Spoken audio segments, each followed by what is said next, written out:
Bonsoir, welcome everyone to this live stream. In case we are live, sometimes we are not live. Looks like we have maybe even audio, so thumbs up to Pulse Audio today. Before we start with more serious news, yesterday, I also could have clicked here, last night we had issues starting a new live stream and people said, did you click the go live button correctly or something? Yeah, looks like here was some, I guess, some YouTube outage. See here from my small unsuccessful YouTube channel, and here certainly usually here at this time there should be some data, right? So not really sure, it doesn't really, I googled it in the morning, didn't really find much, but this probably explains why there was some hiccup. Couldn't go live, there was always error, unexpected, yeah, whatsoever. So here was my clicking on go live button, which usually works with all the other stuff. Also live on this channel we debugged why YouTube live stream sometimes doesn't work. If you, it turns out after a week of trial and error and debugging JavaScript that if your clock, your PC computer clock is off by more than a minute or so, then you can't go live there. For more details down there in the video, so yeah, fun stuff. But yeah, this is all, it's my own fault relying on a big AAA platform like that in the Silicon Valley, then certainly sometimes doesn't really work that well. Let's see, probably have some maybe people in the audience or not. But more to breaking news, something not really sure how legit this is. I found this only on this, although I think it was reported on other sites. So this came over other tech sites. So no idea how trustworthy that is, but yeah, whatever. And it's a little bit recurring theme. Apple says they have the most amazing secure operating system stuff, which yeah, of course they don't have too much and such. And then later stuff gets hacked, and we have this here in another news. So apparently, allegedly, according to Variety, whatever, not usually using that, but whatever, maybe a big site, maybe not. Mysterious data corruption issue knocks out Mac Pro workstations across Hollywood. Like, yeah, Mac Pro workstations. Obviously, the new one is not out, so they talk about the trash can Mac Pro. Actually, here's late Tuesday. Google said that an update in the Chrome browser is likely to blame for this issue. Like, what? Seriously? That is an interesting turn in events, because so actually I scheduled this before this update was there, but otherwise they reported film and TV editors across Los Angeles were sweating Monday evening as their workstations were refusing to boot, similar to our failed peak bug Catalina boot attempt there. So we're not the only ones too stupid to click on the install button. And apparently widespread among Mac Pro users running older versions of macOS and Avid. So apparently maybe they allegedly asked Avid there, this super expensive pro video editor for people who earn more than $3 a day with YouTube live streaming. And they apparently were aware of this issue, made this a top priority to resolve this. So it's a little bit, it sounded like a little bit of macOS or older version. I think they said here, was it older version of the operating system? So it sounded like a little bit malware, ransomware ridden older version. Now it's a little bit interesting turn in events that Google said that an update of Chrome, but I don't quite understand. I think they said, yeah, won't boot again. So yeah, how is a Chrome update now not causing booting? Max is Chrome also having direct EFI variable tweaking support. Anyway, this stuff is a little bit strange. Take it with some mountain of salt. And but in any case, 2019 allegedly in LA, Mac Pros don't boot because either Apple's peak bugs or Google Chrome. Although I would say that a Chrome browser should not be able to cause your OS not to boot anymore. But what do we know about OS design?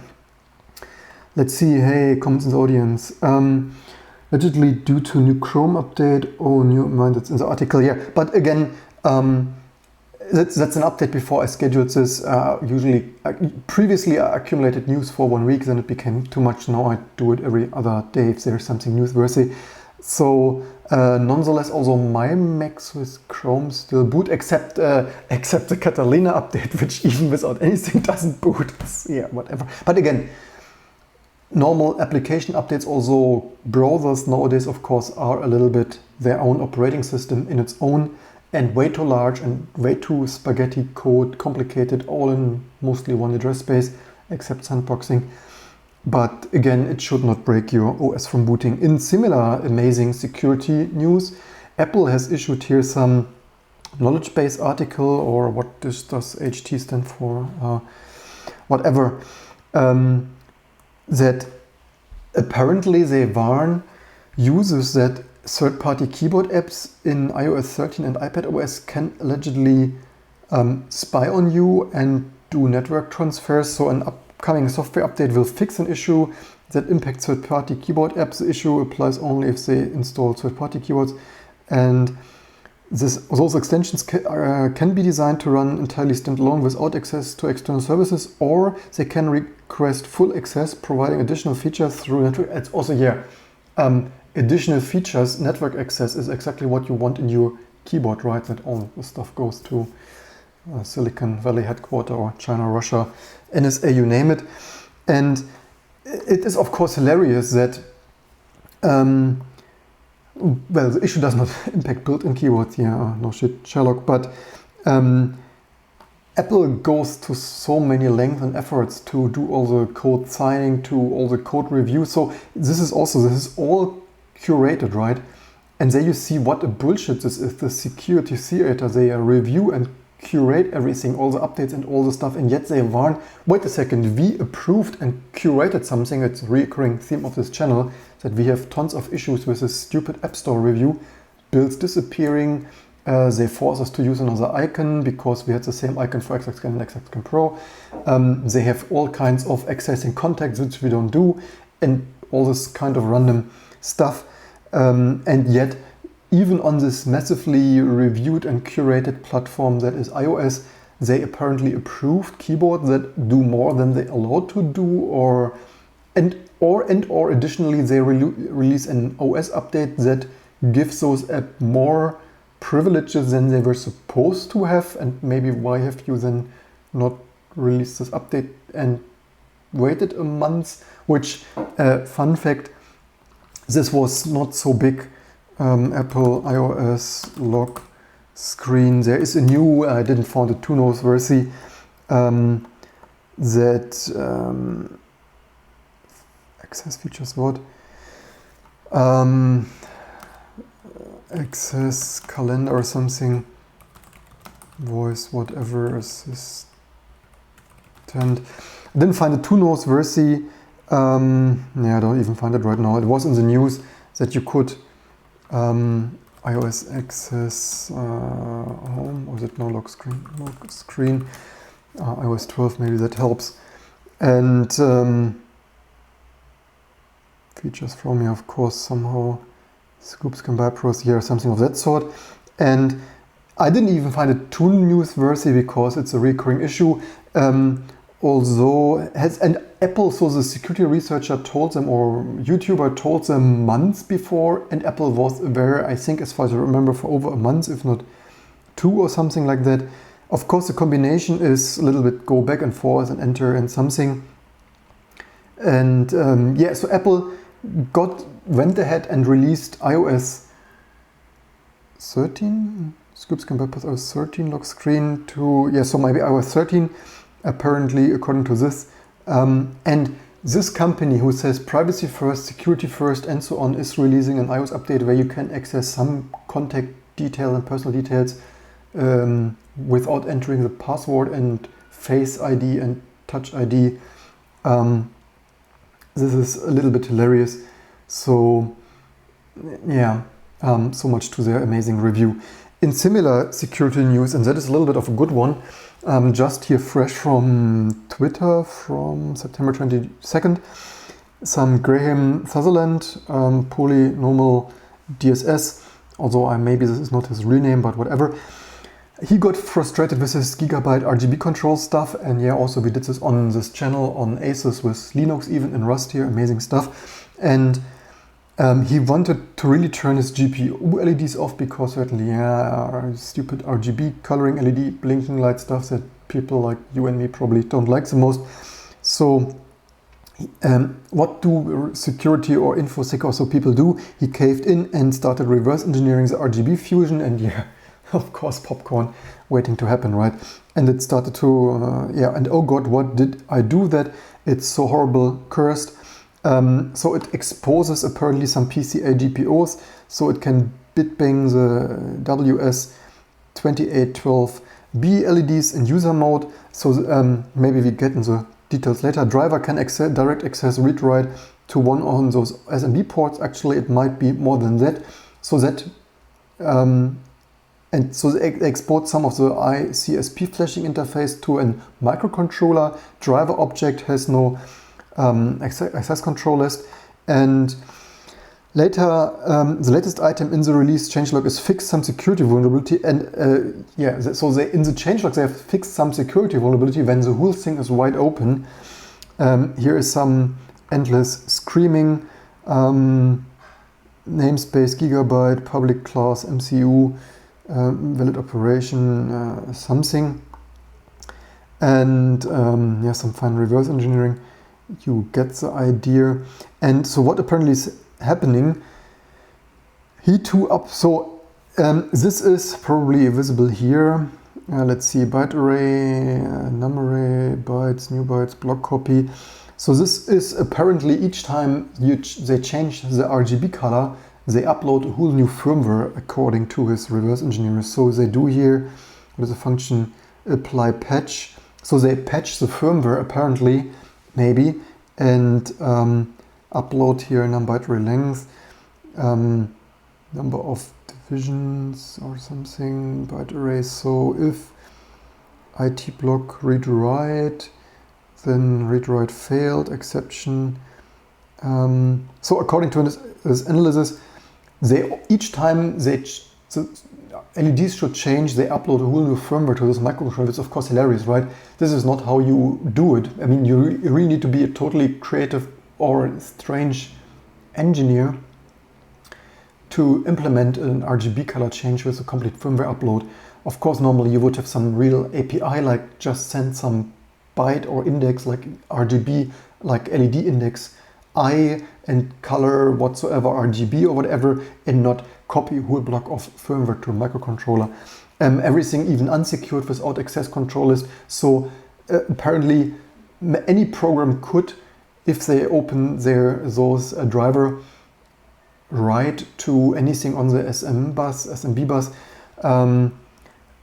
where of course other stuff might also be in, and theoretically maybe break out doing more, but in general but this is a recurring theme. We had NVIDIA and AMD running web servers and other debugging, profiling IOCTLs without much access control list and fun stuff. And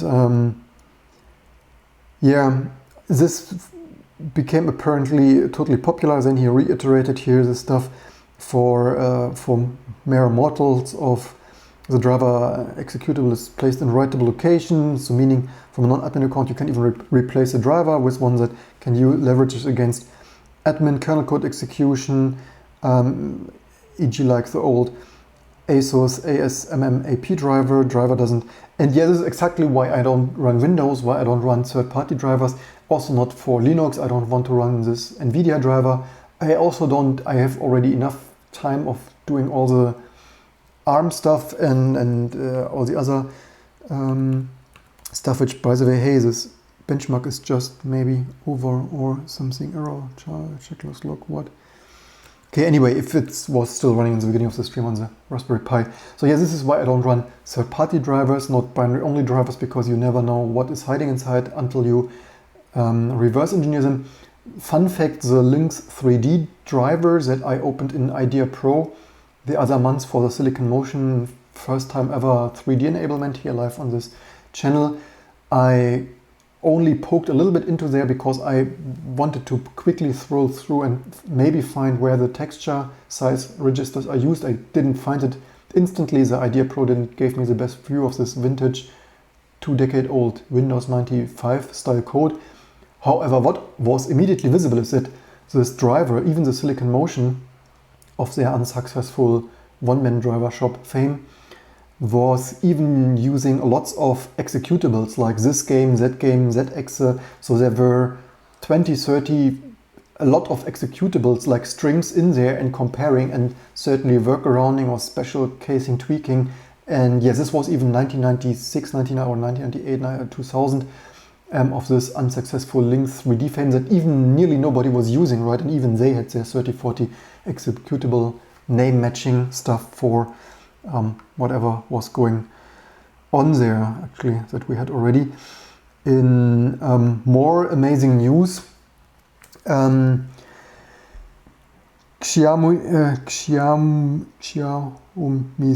Mi Mix Alpha is almost made entirely off screen, and I included this here because as inspiration of what maybe potentially amazing smartphones there are out there instead of the regular rounded rectangle stuff that even if you have a Samsung Galaxy or iPhone is not too different, and exactly the super boring Apple design where there is not much innovation happening and everything is the same rounded rectangle. And not really sure if this is the most super totally amazing usable, but at least it looks cool in my opinion. Actually, even this camera setup there on the back side looks super cool. Of course, the screen stuff mostly not usable, so it's a little bit wasteful, but at least it looks cool, and certainly the notification stuff on the side might be usable. Although on the other hand, maybe you break it quickly, and even I mentioned this slightly before, very tinily broke my Samsung Galaxy S10 here at the corner. I mentioned this more direct, also totally smeary. That is one day maybe slightly visible there. Nah. You get the idea. But this is my kind of sort of own fault. Although on the other hand, the back doesn't need to be out of glass. And from that side, maybe this whole display thing is not the most amazing, but at least if you want a cell phone that looks amazing, this might be an option. But in any case, it looks totally more amazing than the iPhone. In my opinion, this looks just pure ugly. Maybe we open it for comparison's sake. Also, it has an amazing camera, 108 megapixel camera apparently. Also no need for this. Can we just turn? Okay, this is actually then a pretty cool thing. As a selfie camera, I don't need at all. Actually, maybe other men or women need a selfie camera. But then, of course, that is actually a relatively cool thing, that at least you have some display orientation and you don't have this hole punch thing. Hole punch thing that it's not even visible because the display background is darkish there, so hiding fine, nicely hiding there in fine place. The sensor can combine 2 pixels or something for better low light performance. Although it's apparently super expensive at 19,999 yuan or $2,800 apparently. So that is certainly not cool. Then actually for that price, I think you can get a folding Samsung Galaxy Fold, and probably that would be more usable in terms of secure shell terminal screen real estate, and instead of this not as only good looking but not as useful all around display iPhone. What is even the latest iPhone 12, I guess, right? Probably fine. Yeah, this whole stuff, well, it still looks the same in my opinion. This looks extremely ugly, but what do I know about design after studying it a semester or two? Deny all if we can. Yeah, this looks really a little bit alien to me. If it's a, is it even launch for 2020? Is it even the actual photo? I start to lose overview, not interested in this stuff anymore. And then, yeah, totally expensive, totally not the most usable. Oops, did we not? No, so navigation, can't even go back there. Thank you very much. In similar non-Apple news, Huawei first confirmed bootloader unlock for the Mate 30 Pro and then denied it. Update nope. And this is really sad, and I mostly included this here not only for awareness. So yeah, probably if you want to load your custom ROM, unless someone hacks it, then maybe don't get this. And I also really wonder why this, if they have already this US trade sanction stuff and Google trade sanction stuff and ships this without Google apps, that, yeah, whatever. But why do they not allow then bootloader unlocking, that people who want to support some flagship hardware of not Google's making with their own custom ROM? I don't get this. And also, do you want to sell hardware or do you not want to sell hardware? And last but not least, in my opinion, I said this before, I reiterated here again, each of those devices, whether it is an iPhone, a Samsung Galaxy, a PC with secure boot or whatever, everything should be bootloader unlocked, that people can bring their own stuff.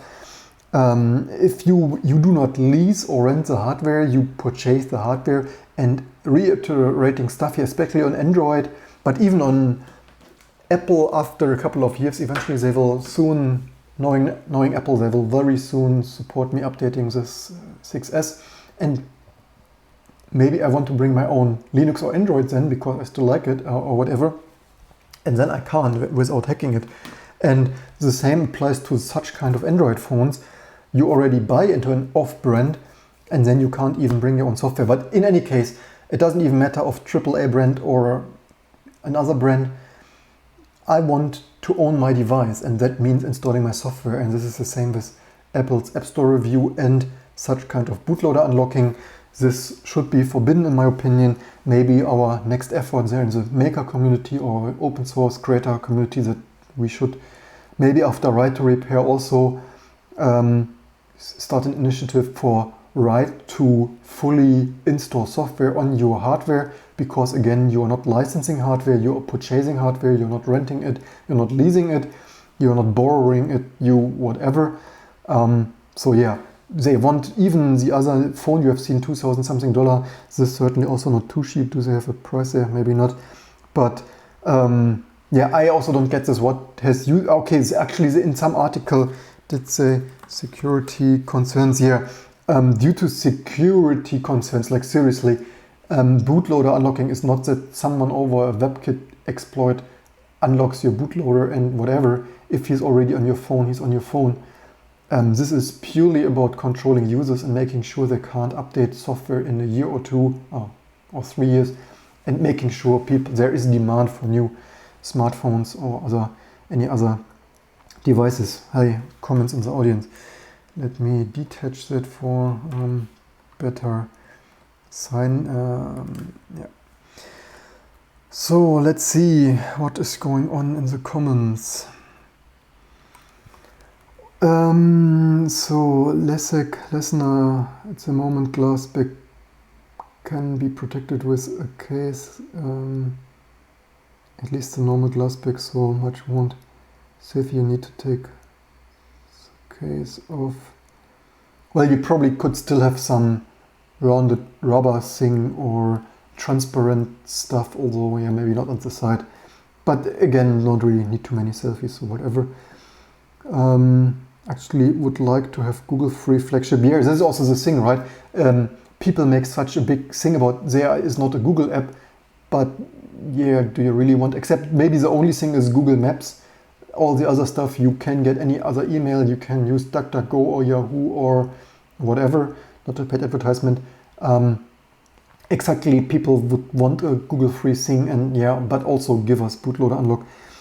Huawei found out that they can get Play services with a certified MDM solution. Yes, I know this, so they don't need to unlock the bootloader. Yeah, maybe this is actually their thing. I read this also. Maybe first they said bootloader unlock just to have customers an option to install Google apps, and then they figured, yeah, it also works anyway, and then they pedaled back. Comments there, OEMs looking at the bootloader on devices. What is it, 2008? Yeah, exactly, just don't buy this. That's why I'm shouting this out here. And maybe another month or so we also do some Android custom build here just for the sakes of it. Still have also not only Palm Pre but a Nexus 5 for tinkering and an iPhone 1.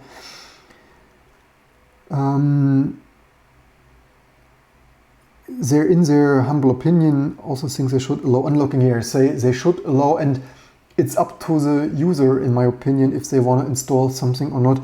Next Xiaomi allows next one is Xiaomi to disallow unlocking the bootloader. Yeah, this is really sad, and don't buy it. Also not really sure. I have actually not made a Galaxy review before I purchased it, and now it broke anyway. But maybe the sad thing is actually this glass back is also maybe officially 40 euro plus a glue, so maybe this would cost me do DIY repair 50 euros. So just if you are interested in that kind of repair, so yeah, you want to have a case on this stupid glass stuff, but probably I make a dedicated video to this anyway.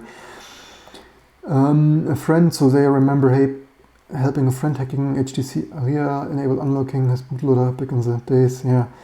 But we should also not need to hack it, right? It should be, we buy it, we own it, we should be allowed to do whatever we want. Shout out to Sony for the open device program. Every manufacturer should have something like that. Don't know precisely, but some Sony compact, Xperia compact stuff also look quite okay. Yeah, give driver for the hardware. And I even said, I made already many months ago a video that it should be normal to like Windows XP or Linux to be just like this is a PC, and we should just be able to install software. Plug it in somewhere, flash it, like Windows XP plus some drivers. It is hilarious that we are in such a turn of history that we are with PC-like powerful performant devices like personal computers that we can't personalize anymore. And shout out to Sony, so that we had, that's why I want the FX Pro 1 for its unlocked bootloader. Let's see, FX run with Jellyfish OS. Let's see what's, I think I somewhat remember having Googled that the other day already. This one. Okay. I remember from yesterday, right? Now that you say it. More news, NFC. I just want to keep the NFC payment options. Love that. Yeah, actually, this is also something I don't use. But yeah, so do you mean if you unlock the bootloader, you use that? Not cool, certainly. Not familiar with Jellyfish OS, but I've seen one of the prototype units, Google Free Flagship present. I present the LibRAM 5, and they call it Google Pay at the moment, and that's called Google Pay. That looks nice, thanks. LibRAM is already ordered, but we'll see about the performance. Sony's open device for orders unlocking the bootloader, and they offer even clean AOSPs for the devices. That sounds amazing. If that's the case, the Sony Xperia stuff should be much more Sony Xperia, or should be just smartphone. Let's see what comes up. You think it auto-completes, and it didn't. Let's go to the advertisement site live here and see what they have. If they have something. It's Xperia 1, Xperia. Yeah, earlier I liked this compact whatever, but not sure what they have right now. Anyway, yeah. Certainly purchasing other alternative manufacturers doesn't hurt, and just results in a more healthy market with more competition. Why do we have this open? Whatever. I have the feeling sometimes something clicks here. In more amazing market news, TeamViewer, some German software for team viewing, for remote viewing, had the European's biggest IPO of this year, just like today or so. And market opened flat. They apparently traded flat at the offering price in Frankfurt. And on the first day of trading, share opened at €26.25, which was the final subscription price.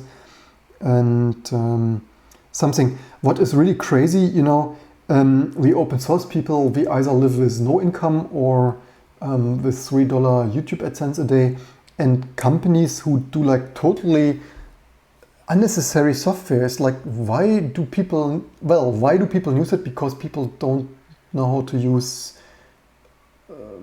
secure shell X forwarding or back to your Mac. I mean, yeah, back to your Mac is certainly not company, but even Windows has remote desktop protocol, although you also don't open this usually through a firewall to your administrations. But in a way, this is really, really strange that of all the software, what has an IPO and sells big times is some remote login stuff that, I certainly personally would never need, but apparently other people pay big money. By the way, Who remembers NX Machine? Of those who do Linux for a long time, some free remote desktop for everyone. I tried this. I think initially it wasn't, I don't really remember that precise details. Maybe I should actually package it. They are around as long as there has been, maybe not yet, or just UMTS. I think so. What this is a more efficient than X or VNC remote protocol. So it's like VNC, but more with more pre-processing, of more movement, of more caching and stuff. And maybe they are also not as successful because they initially were not like totally open source or something. I remember we even have, maybe we still have some T2 packages that certainly have not updated for a decade. It was even a little bit of a pain to get working even decades ago, but they presented running a classic Linux desktop of course back in the day, 15 years ago, the standard 1024 or 1280 kind of a screen, high color screen over maybe even ISDN in a usable fashion. But raise your hand if you remember that. Maybe I should take a closer look at what they do, but it's a little bit, with what kind of software you can make so much money. I probably do the wrong thing here. Let's see, remember NX machines mid-2000, first Ubuntu setup, first foray to Linux. Yeah, welcome. When they even got the designer to the Nokia E7 for building their keyboard hinge mechanism, awesome stuff. Just the English QWERTY keyboard layout sucks, German QWERTY is better. That sounds interesting. I wonder a little bit, but maybe, I really wonder a little bit how long this company will exist. Often similar to WeWorks, which, by the way, fun fact, there was a nice story, right? Allegedly, WeWork Medium, we called this out a little bit here, but there was some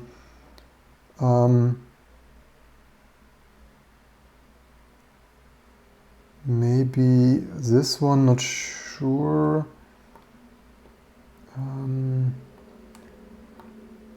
Maybe not. There was one really long.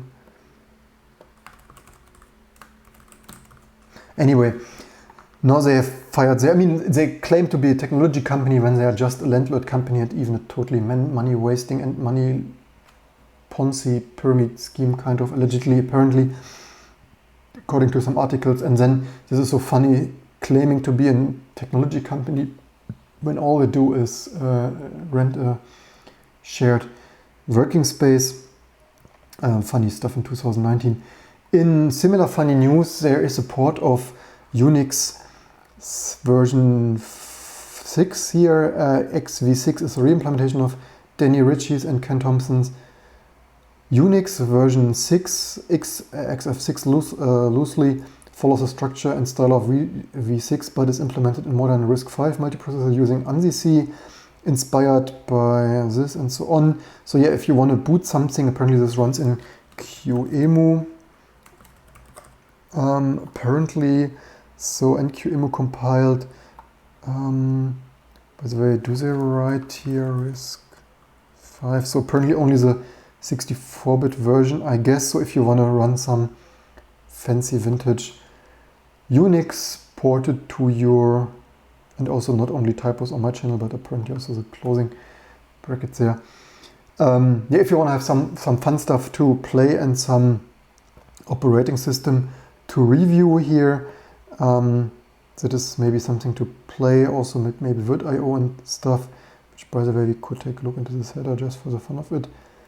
So apparently RISC-V and virt.io, which we probably also will do sometime soon. And the defines that I called out, not the greatest fan of this kind of defines. I called this out in my low-level DOS videos. Make it in enum for the most part and have the debugging symbols and maybe even some type checking. But yeah, I'm not a university professor, so whatever. Let's take a close look. This also exists. There's a similar version, so they're most likely based on the x86 version. So somewhere there is also XV6 for x86, which likely is older if you're interested in that kind of stuff. So that would be XV686 something. Probably port of 64-bit port. Simple here, teaching operating system most likely. Maybe this, maybe something similar. If you want to play along at home with some fun stuff or learn something or tinker with something. In similar news, the Linux kernel, it's also the small things, right? You think this Raspberry Pi stuff of what we just had here today, stuff is already after so many years optimized and finished, but no, in 2019 they even improved the SPI driver, serial protocol interface here, and apparently they have here some big performance enhancements for the BC2835 Raspberry Pi driver for unidirectional transfers. That was, I think, quite some, so significantly faster. Where would it be? Maybe not directly. So quite some percent faster and less CPU load. So say you see that even if you run something, you can still take a look and wonder like, hey, wait a second, why does use my Ethernet or so use so many CPU cycles or what? Look in the specification, work on it, and even as a free and independent developer, improve here kernel stuff. And yeah,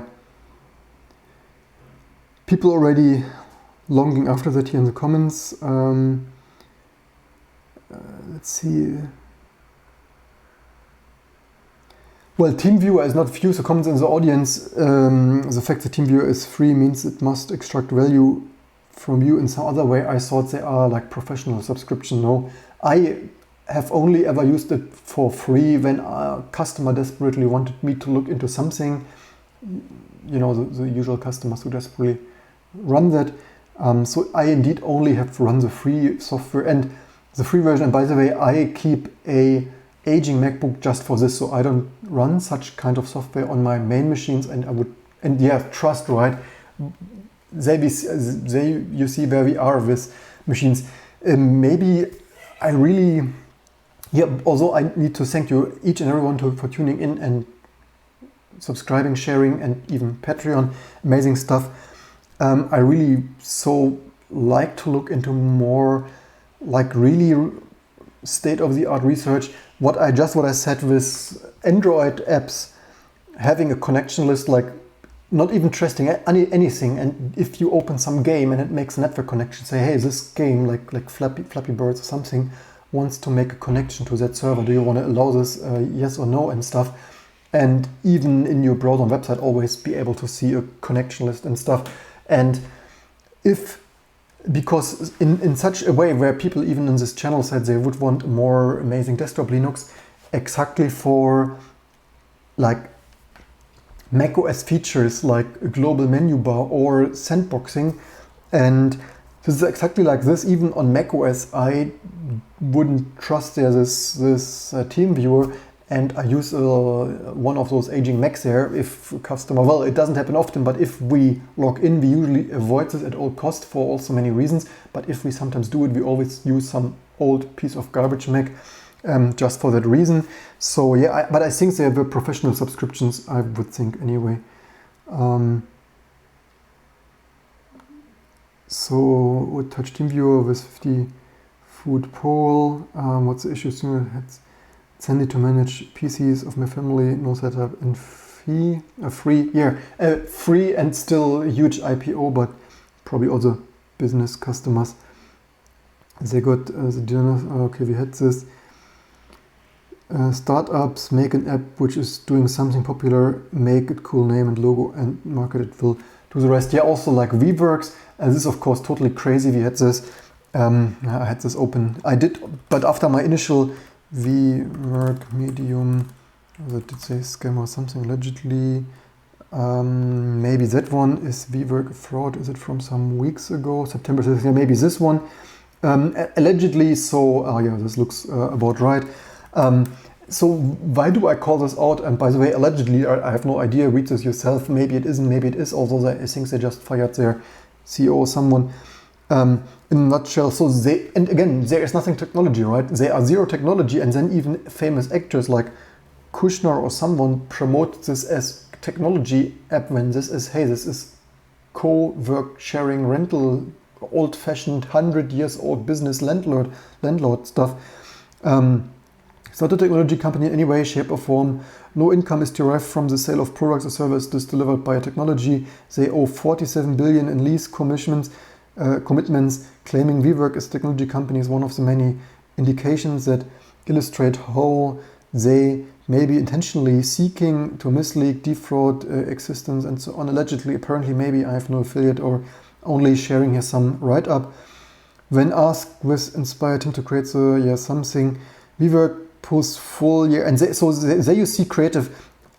Maybe I only quickly say this here now for those totally hardcore fan audience here.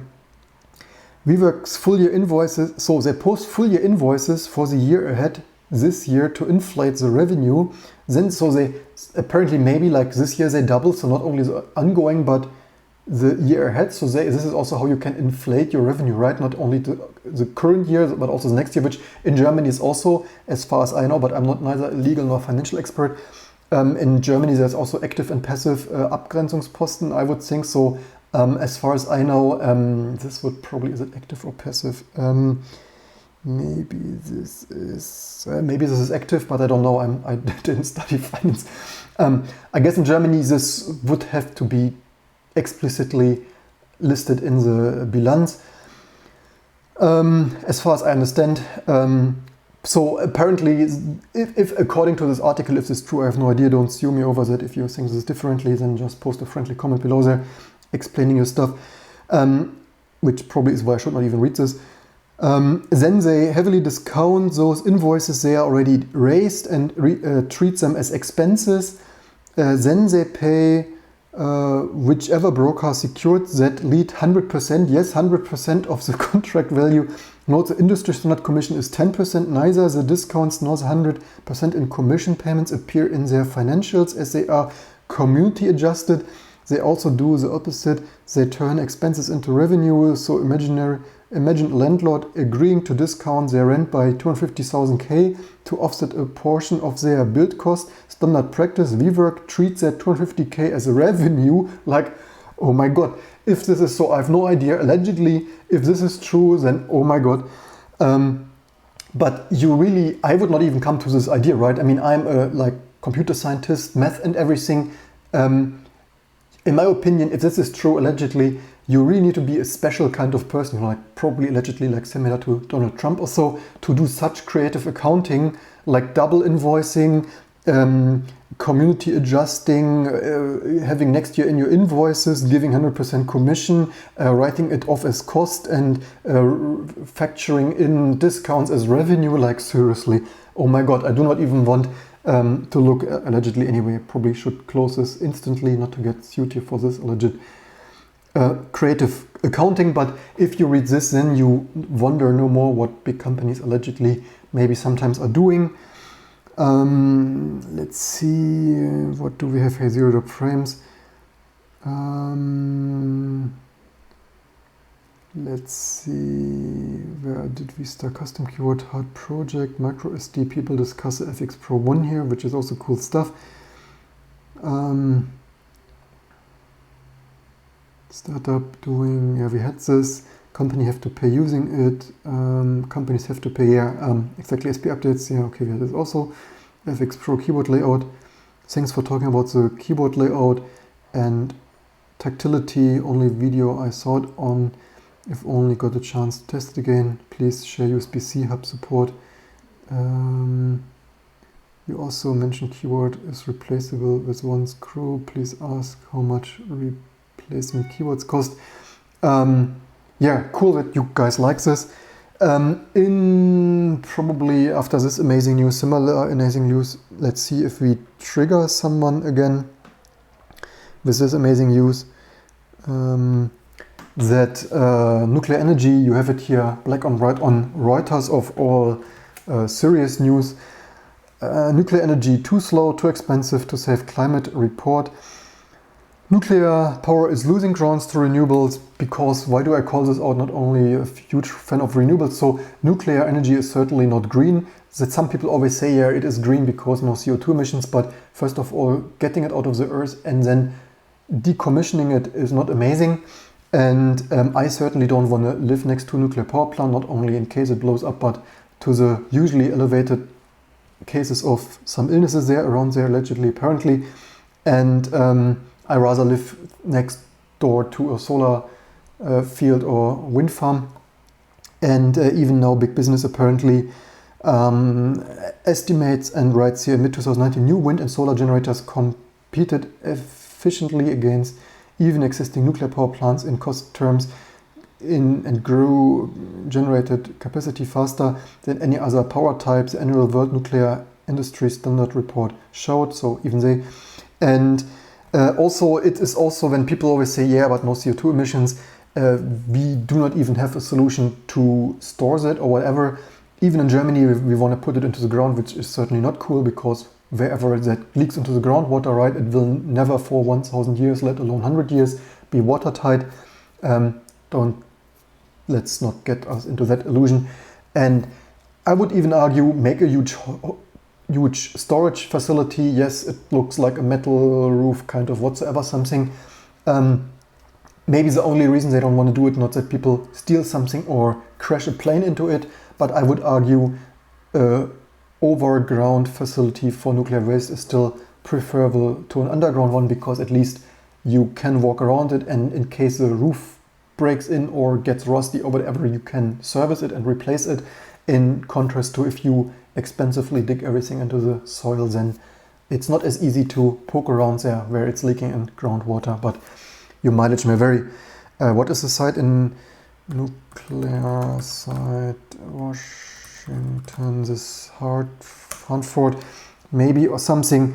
And as far as I read, it also so not only is it huge, right, there you see there is this amazing green nuclear energy, looks amazing, and as far as I know it is also leaking there in rivers and whatnot, allegedly currently to some newspapers. Later found water intruding into at least 14 single shell tanks, and one of them had been leaking about 640 US gallons per year into the ground since about 2010. Discovered a leak also from double shell tanks caused by construction flaws and corrosion. And yeah, this is already not sure if on top or in the soil, but yeah, you don't tell me this. If we bury this even in Germany, especially in Germany, we can't even build an airport, and you want to tell us that is safe for 1,000 years. And even if it would be safe for 1,000 years, this stuff lasts longer than 1,000 years. So let's better build. Also, yeah, certainly much more fun to tinker with electronics, electrons and solar panels and wind generators than with this dirty radioactive stuff. But after saying that, probably some people will unsubscribe and be triggered, but just spreading some general awareness here. That's probably it for today. Mostly here's this Apple breaking news to, yeah, whatever that is now, but you get the idea. Apparently here in terms of amazing stability and unheard boot reliability that is broken by a browser or something else. Just wrap nuclear waste with cling wrap will be fine here, something of that sort. Yeah, that's it for today. Leave me in the comments below what you think about this. Just people commented that they want more Raspberry Pi videos. I still wonder if they are serious about that. If you are here for more IT stuff, then we had of course running this here, and I slightly wonder, so maybe last log, what is in this log? ID3 tag, okay. So then, is it the only benchmarks that failed? Libmet, also benchmark. Okay, that works if it would work. Then it's not so much fun. So it's literally, I think T2 can cross-compile this most likely. If we emerge this here from source lib ID3 tag or something, plus minus typos or whatever, you see how slow is even on this Raspberry Pi Zero. The dependency resolution in pure shell, not the most amazing, but even this compilation will take quite a while, right? Which is why I call out, of course, on Horizon, it doesn't matter that much if C-Lang or GCC compiles 10 or 20 minutes, although 20 minutes is somewhat annoying. Guess how long it takes to compile C-Lang or LVM on a Raspberry Pi, certainly a whole day or something of that sort. And if you think then it's hilarious when I call out that stuff, it's getting slower and slower, bigger and bigger, then yeah, on Horizon it might still somewhat work, but good luck on a Raspberry Pi. This is, yeah, something like that. So I will finish those benchmarks, and as soon as I have a benchmark, I will, actually maybe we could do a peek look. I arsynced here quite, also this is wrong, OpenBench, I cd'd out of there. Result, which results do we have here? Pi, okay, only the Horizon results, so that certainly doesn't make too much sense to compare that. So if you are interested in that, and there you see how long did it even take to prepare the build, and now you see the matrix kind of build log stuff scrolling by.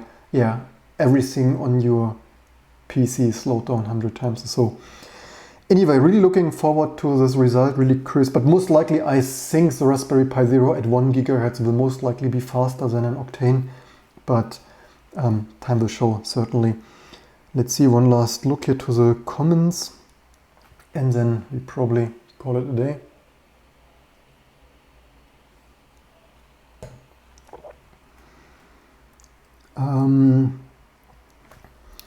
The Grave actually commented here on the video, good to see you running into the same issue. Had trying to cross-compile MK60AK stuff. Unfortunately, lost most of my progress. Fixes I made to get including, but not limited to limits age. It's the only thing I recall. GC limits conflicts with glibcs, and one of them needs to be deleted, if I recall correctly.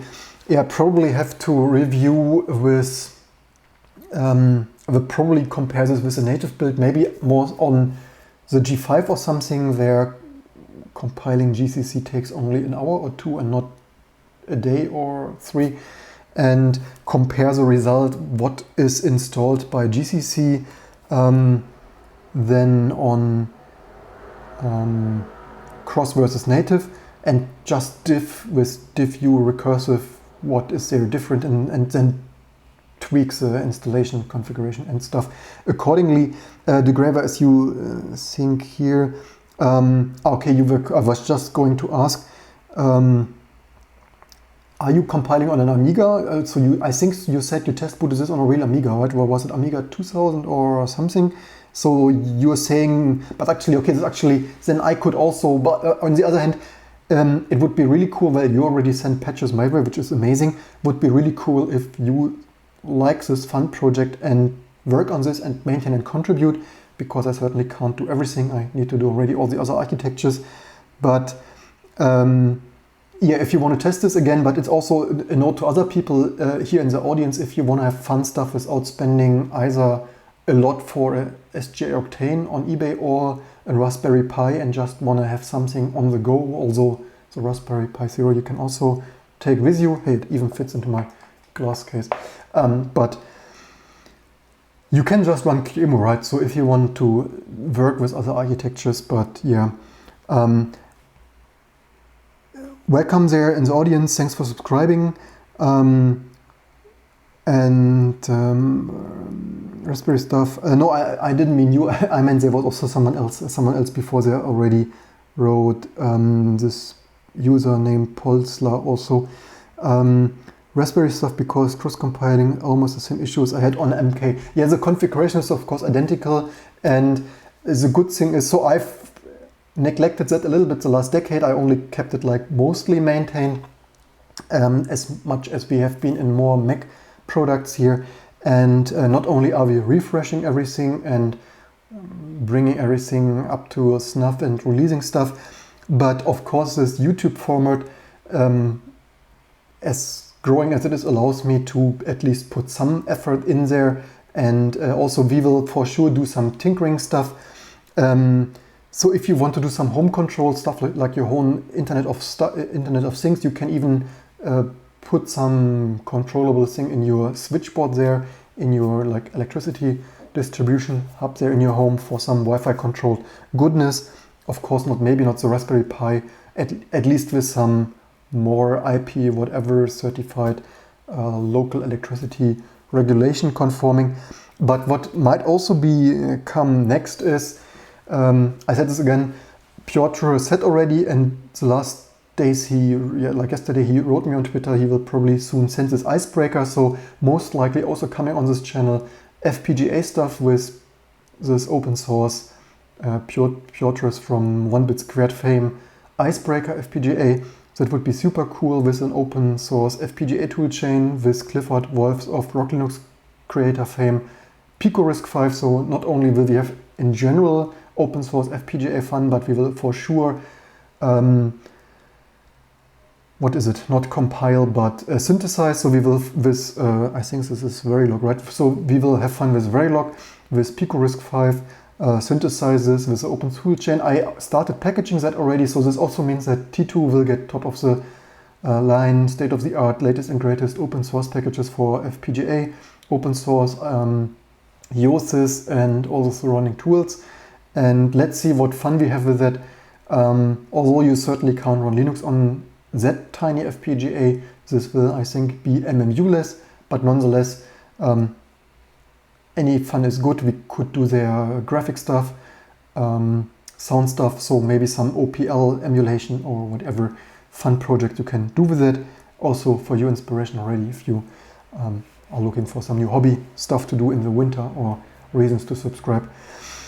Yeah, so thanks for watching, and hey, libid3 stuff compiled, then we can, we have been already there, so tests, hello tests, CPU tests, benchmarks, so yeah, that, not really sure if that was the last benchmark. So yeah, even those benchmarks, wait a second, libid3, yeah, okay, this probably should work. This is only because this libmet dependency, this MP3 encoder decoder stuff is depending on that. Yeah, I hope you learned something, and looking forward to see you for all the next videos and live streams, and good night and see you then.